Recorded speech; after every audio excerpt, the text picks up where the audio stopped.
नमस्कार दोस्तों, मैं कृष्णकांत चौरसिया डीजी क्लासेस में आपका बहुत बहुत स्वागत करता हूं। तो आज का जो हमारा टॉपिक है वो आपको दिख रहा है। क्या है हमारा टॉपिक? ट्रिग्नोमेट्री। तो ट्रिग्नोमेट्री में क्या पूछा जाता है, कैसे क्वेश्चन हमें आते हैं, हम सबसे पहले डिस्कस करते हैं कि ट्रिग्नोमेट्री है क्या, है ना। ट्रिग्नोमेट्री या हिंदी में हम इसको बोलते हैं त्रिकोणमिति। क्या बोलते हैं हम? त्रिकोणमिति, है ना। क्या बोलते हैं हम? त्रिकोणमिति। याद रखना है ट्रिग्नोमेट्री का अर्थ क्या होता है? त्रिकोणमिति। त्रिकोणमिति देखो हिंदी से साफ साफ दिख रहा है। त्रिकोणमिति मतलब तीन कोण पे स्थित। तो तीन कोण किस में होते हैं आप बताओ पहले। तीन कोण किस में होते हैं? तीन कोण होते हैं हमारे त्रिभुज में। किस में होते हैं? त्रिभुज में हमारे तीन कोण होते हैं। याद रखना है ना। त्रिभुज में कितने कोण होते हैं? तीन कोण। अब कौन सभी त्रिभुजों में तीन कोण होते हैं कि नहीं होते हैं? लेकिन अगर मैं बात करूं तो हमें बात करनी है यहाँ पे समकोण त्रिभुज की। किसकी? समकोण त्रिभुज। समकोण त्रिभुज को मैं इंग्लिश में बोलता हूं राइट एंगल ट्राइंगल। क्या बोलता हूं मैं? Right angle triangle. ठीक है, बेसब्र मत होइएगा, आराम से वीडियो देखिएगा, आपको सब कुछ समझ में आएगा। आपका पटवारी निकलेगा पटवारी। और भी आप जो एग्जाम की तैयारी कर रहे हैं अपन वो सभी एग्जाम्स पे कवर करेंगे। हमारा टॉपिक ये है ना। तो राइट एंगल ट्राइंगल या समकोण त्रिभुज बात करते हैं ना। तो मैंने एक सबसे पहले अगर ये तीन है तो हम बना लेते हैं कि कौन सा त्रिभुज होगा। तो मैंने बनाया एक समकोण त्रिभुज। ठीक है, समकोण त्रिभुज बनाया, समकोण त्रिभुज बना लिया। समकोण त्रिभुज बनाने के बाद मैंने माना कि कोई समकोण त्रिभुज कौन सा है? ए है, बी है और सी है। तो इसमें ये समकोण कहाँ है? माना कि बी पे है। तो ये वाली जो भुजा होती है इसको मैं क्या बोलता हूँ? हिंदी में कर्ण बोलता हूँ। इंग्लिश में बोलता हूँ मैं हाइपोटेनियस। क्या बोलता हूँ? हाइपोटेनियस। ओके, इसको मैं हिंदी में बोलता हूँ आधार। ठीक है, नीचे वाली जो साइड होती है उसको आधार या फिर इंग्लिश में बोलते हैं हम बेस। दूसरा इसको मैं बोलता हूं लंब और इंग्लिश में बोलता हूं परपेंडिकुलर। क्या बोलते हैं हम? परपेंडिकुलर। ठीक है, अब यहाँ पे एक चीज पहले बात माइंड में रखो कि आपको दिमाग में आ रही होगी। अगर क्वेश्चन आता है तो बहुत अच्छी बात है, नहीं आता तो मैं बताता हूँ कि हम कौन सी भुजा लंब लेंगे और कौन सी हम आधार लेंगे। तो एक बात याद रखिएगा, हमेशा हमेशा आप खड़े कहाँ होते हो? आप हॉरिजॉन्टल क्षैतिज अक्ष पे खड़े होते हो।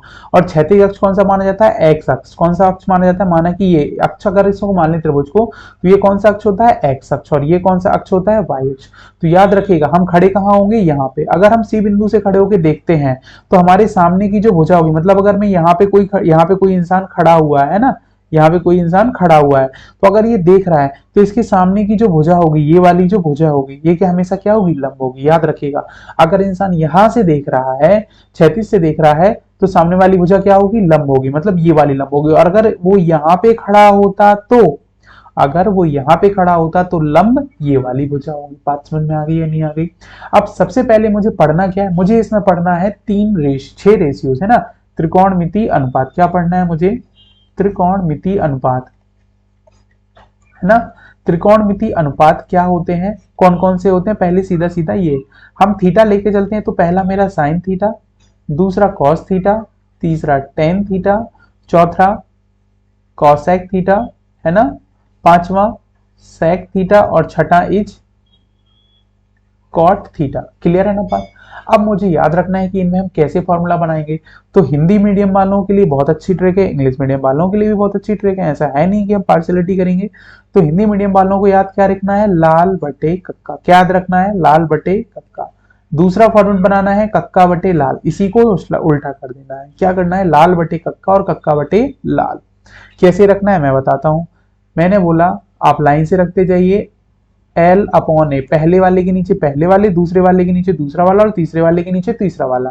एल अपॉन ए नहीं लिखा है, एल अपॉन के लिखा है, सॉरी, है ना, एल अपॉन के।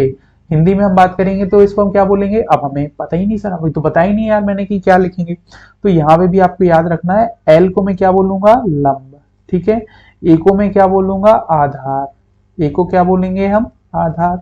एंड के को मैं क्या बोलूंगा? कर्ण बोलूंगा। क्या बोलूंगा? कर्ण। एल को मैं क्या बोलूंगा? लंब। ए को क्या बोलूंगा? आधार। और के को क्या बोलूंगा? कर्ण। तो पहला जो हमारा बन रहा है वो क्या बन रहा है? हमारा बन रहा है लंब बटे कर्ण। क्या बन रहा है? लंब बटे कर्ण। दूसरा क्या बन रहा है साहब? दूसरा बन रहा है ए बटे के, मतलब क्या बन रहा है मेरा? आधार बटे कर्ण। क्या बन रहा है? आधार बटे कर्ण।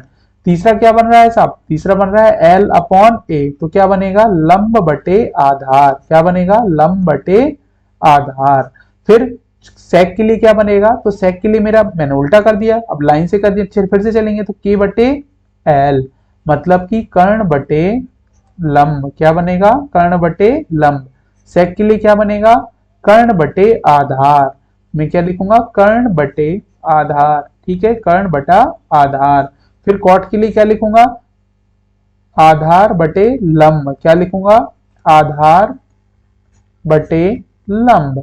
इसी चीज को अगर मैं इंग्लिश में लिखूंगा तो कोई दिक्कत नहीं दादा, इंग्लिश में आपको कुछ नहीं लिखना है, परपेंडिकुलर बेस हाइपोटेनस, है ना, कि परपेंडिकुलर बेस और परपेंडिकुलर, परपेंडिकुलर बेस और परपेंडिकुलर, पीबीपी, पीबीपी।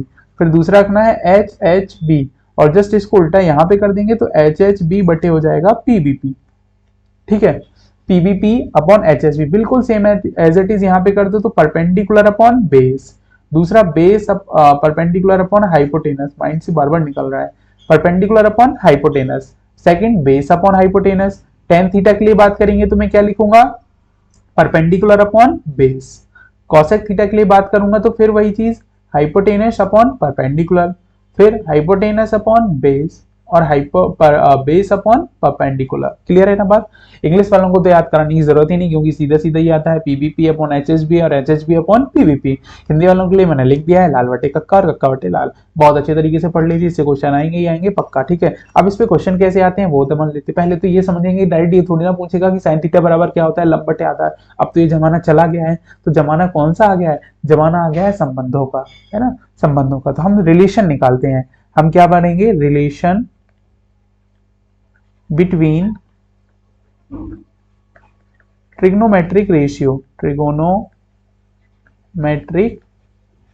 रेशियो ये हम बढ़ेंगे त्रिकोणमिति अनुपातों के बीच संबंध, त्रिकोणमिति अनुपातों के बीच संबंध, ठीक है, त्रिकोणमिति अनुपातों के बीच संबंध। कौन कौन से संबंध होते हैं भाई साहब, इनमें कुछ उल्टे सीधे संबंध नहीं होते हैं, सीधे सीधे संबंध होते हैं, ठीक है। हमें संबंध बताना है तो कैसे बताना है, अब हम प्रीवियस स्लाइड को देखो तो आपको यहाँ से एक चीज क्लियर हो गई होगी, यहाँ से क्लियर क्या हो रहा है, या फिर से अपन रिकॉल करते हैं। तो मैंने अभी आपको क्या बताया है ना, हिंदी मीडियम से बात करेंगे कैसे भी कर लें कोई दिक्कत नहीं, साइन थीटा, कॉस थीटा और टेन थीटा। फिर यहाँ पे मैं लिख रहा हूं कॉसेक थीटा, फिर लिख रहा हूं सेक थीटा, और फिर लिख रहा हूं कॉट थीटा, ठीक है। अब देखिए यहाँ पे अभी जो बात मैंने की कि मैंने क्या, कौन से रिलेशन पूछे जाते हैं, तो कोई दिक्कत नहीं है, अपन बता देते हैं आपको कौन से रिलेशन आएंगे, साइन थीटा, कॉस थीटा और टेन थीटा। साइन थीटा बराबर अभी मैंने क्या लिखा था, साइन थीटा मैंने क्या लिखा था, लंब बटे कर्ण, लिखा था कि नहीं लिखा था। कॉस थीटा बराबर क्या लिखा था, आधार बटे कर्ण, फिर क्या लिखा था, लंब बटे आधार, लिखा था या नहीं लिखा था। यहां भी कॉसेक थीटा में क्या लिखा था, कर्ण बटे लंब, सेक थीटा में क्या लिखा था, कर्ण बटे आधार, और यहाँ पे आधार बटे लंब। अब इंग्लिश मीडियम वालों देख लो, मैंने यहाँ पे क्या लिखा था, मैंने यहाँ पे लिखा था perpendicular upon hypotenuse, base upon hypotenuse, perpendicular upon base. फिर क्या लिखा था, यहाँ पे क्या लिखा था, देखते जाओ बिल्कुल, है ना। तो यहाँ पे लिखा था मैंने हाइपोटेनस अपॉन परपेंडिकुलर, यहाँ पे लिखा था हाइपोटेनस अपॉन बेस, और यहाँ पे लिखा था बेस अपॉन परपेंडिकुलर। क्लियर है बात या नहीं। अब आप यहाँ पे देख रहे हो, अगर मैं इन दोनों को देखूं, पहले वाले को, इस वाली लाइन को देखूं पूरा, साइन थीटा और कॉसेक थीटा, और इन दोनों को आपस में क्या कर दूं, गुणा कर दूं, तो आपने ये देखा अगर मैं पहले वाले का गुणा करता हूं तो मुझे इंप्लाइज दैट करके मुझे क्या मिलता है कि cosec theta into sine theta. Hindi medium वाले हिंदी का करेंगे और इंग्लिश मीडियम वाले इंग्लिश का करेंगे, ये मिलता है कि नहीं मिलता है ना, के upon L into L upon के। तो मैंने देखा ये तो सब आपस में कट जाएंगे, तो यहाँ पे क्या आ जाएगा कि cosec theta into sine theta बराबर क्या होगा, एक होगा। अब अगर cosec theta into sine theta बराबर क्या एक होता है, तो कॉसेक थीटा बराबर क्या हो सकता है, वन अपॉन साइन थीटा, हो सकता है कि नहीं हो सकता। इसी तरह मैं ऐसा भी तो लिख सकता हूं कि अगर साइन थीटा को एज इट इज रखूंगा और कॉसेक थीटा को यहां ले जाऊं एक के नीचे, तो क्या लिखूंगा, एक बटे कॉसेक थीटा लिख सकता हूं कि नहीं। तो ये दोनों रिजल्ट निकलते हैं कि नहीं निकलते हैं। तो जब ये साइन और कॉसेक के बीच ऐसा रिलेशन है, साइन और कॉसेक के बीच ये रिलेशन है, तो क्या ये रिलेशन साइन सॉरी कॉस और सेक के बीच नहीं होगा क्या, टेन और कॉट के बीच भी होगा, बिल्कुल होगा सर। तो मैं इसमें ऐसा लिखूंगा कि देयरफॉर कॉस थीटा, है ना, cos theta into sec theta बराबर भी क्या होगा, वन। तो यहां से इंप्लाइज दैट करके क्या निकलेगा, कॉस थीटा बराबर होता है 1/sec थीटा के, क्योंकि हम sec को यहां नीचे ले आएंगे। दूसरी बार में क्या करता हूं कि sec को वैसे का वैसे ही रहने देता हूं और cos को यहां ले जाके तो कहां जाएगा 1 ये हो जाएगा। बात समझ में आई कि नहीं? तो ये हमारा पहला था, ये हमारा दूसरा था, ये हमारा तीसरा था, ये हमारा चौथा था। अब यही रिलेशन tan और cot के बीच भी होगी, तो tan theta into cot theta बराबर क्या होगा 1। इंप्लाइज दैट करेंगे तो tan थीटा बराबर क्या हो जाएगा 1/cot थीटा, या फिर cot थीटा बराबर क्या हो जाएगा 1/tan थीटा। क्लियर है बात या नहीं? अब दिमाग में क्वेश्चन आ रहा होगा कि भाई साहब पढ़ तो रहे हैं, लेकिन इनका कोई मतलब भी है कि नहीं है? तो मतलब है, बिल्कुल है। अभी आपको क्वेश्चंस भी कराए जाएंगे, क्वेश्चंस करके देख लेते हैं अपन आगे। ठीक है, आगे क्वेश्चन करते हैं। तो क्वेश्चंस कैसे आएंगे, है ना, क्वेश्चंस भी देख लेते हैं और क्वेश्चन कर भी लेते हैं। तो देखिए क्वेश्चन क्या आएगा। क्वेश्चन जैसे हमारा पहला मान लिया, यहाँ पे पूछा गया उसने sine theta into cosec theta into tan theta into cot theta बराबर बताइए कितना होगा। चलिए बोलिए कितना होगा। तो यार मैंने एक चीज रखी है कि sine theta into cosec theta बराबर कितना होता है अपन, tan theta into cot theta बराबर भी कितना होता है, और 1 इंटू 1 करेंगे तो भी कितना आएगा। देखो फटाक से आंसर आ गया। कैसा, sine theta into cosec theta, अभी रिलेशन बताया मैंने कितना होता है 1 के बराबर, tan theta into cot theta बराबर भी कितना होता है 1 के बराबर। तो क्लियर हो गया ना। दूसरा क्वेश्चन इसी से करते हैं।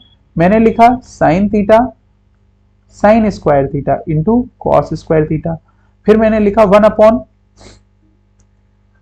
Cosec square theta into sec square theta. तो रिजल्ट क्या आएगा, अरे भाई कुछ नहीं आएगा इसका रिजल्ट, इसको ऊपर ले जाएंगे या फिर इसको नीचे ले जाएंगे, तो दोनों में आ सकता है कि sign square theta into cos square theta. फिर इसको भी मैं ऊपर ले जाऊंगा तो इसको साइन स्क्वायर थीटा लिख दूंगा और इसको क्या लिख दूंगा कॉस स्क्वायर थीटा, क्योंकि ये भी 1 में है। बराबर करेंगे तो sign theta into cos theta की घात कितना हो जाएगा 4, या फिर हम ऐसे भी लिख सकते हैं कि साइन की घात 4 थीटा इंटू कॉस की घात 4 थीटा। क्लियर है बात या नहीं है? तो इस तरीके से क्वेश्चन एग्जाम में पूछे जाएंगे। एक और क्वेश्चन होता है तो देख लेते हैं अपन। जैसे मैंने लिखा टेन थीटा इंटू इंटू, अभी हम पूरा फॉर्मूले पे बेस नहीं कर रहे हैं, छोटे छोटे क्वेश्चन कर रहे हैं क्योंकि इससे जैसे क्वेश्चन आते हैं। Tan theta into cot theta, है ना, बराबर मैं लिख रहा हूं ना, into tan theta into cot theta, फिर मैंने लिखा अपॉन में टेन स्क्वायर थीटा इंटू